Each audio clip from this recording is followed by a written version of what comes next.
নমস্কার, নিউজ 18 বাংলায় আপনাদের সাথে রয়েছে আমি প্রিয়াঙ্কা।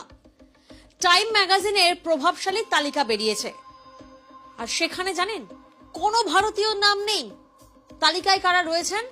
তালিকায় রয়েছেন ট্রাম্প, রয়েছেন এলন মাস্ক, তার সঙ্গেই নাম রয়েছে মোহাম্মদ ইউনূসের, কিন্তু কোনো ভারতীয় নাম নেই।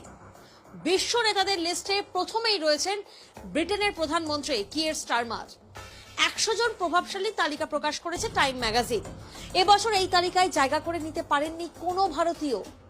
ভাবছেন, কিন্তু সেই তালিকায় অর্থাৎ সেই প্রভাবশালী তালিকায় রয়েছেন মোহাম্মদ ইউনূস।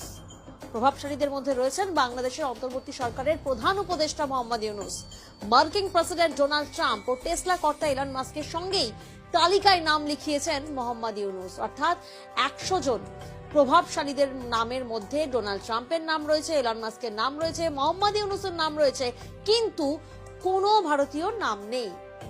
গত বছর টাইমের 100 প্রভাবশালীদের মধ্যে ছিলেন বলিউড অভিনেত্রী আলিয়া ভাট, অলিম্পিক পদকজয়ী কুস্তিগীর সাক্ষী মালিক, কিন্তু এবছর আর কোনো ভারতীয় নাম এলো না।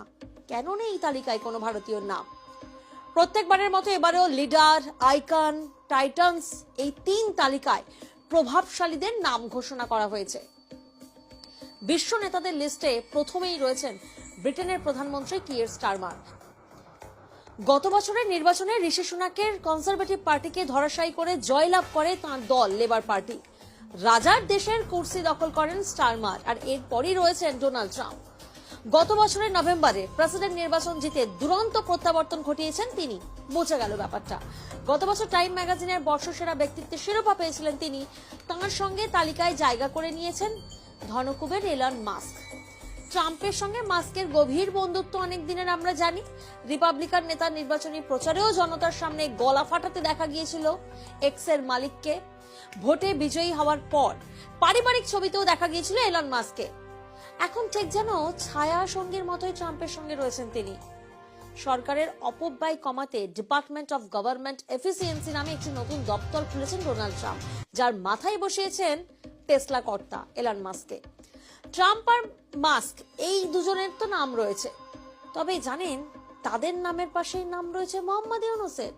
গত বছরের 5ই আগস্ট ছাত্র জনতার গণ অভ্যুত্থানে প্রধানমন্ত্রীর গদি হারান শেখ হাসিনা। 8ই আগস্ট নোবেল জয়ী অর্থনীতিবিদ ইউনূসের নেতৃত্বে শপথ নেয় অন্তর্বর্তী সরকার। 84 বছর বয়সে ইউনূস এই তালিকায় উঠে আসে সবচেয়ে প্রবীণ ব্যক্তি। এছাড়াও এ বছরের তালিকায় রয়েছেন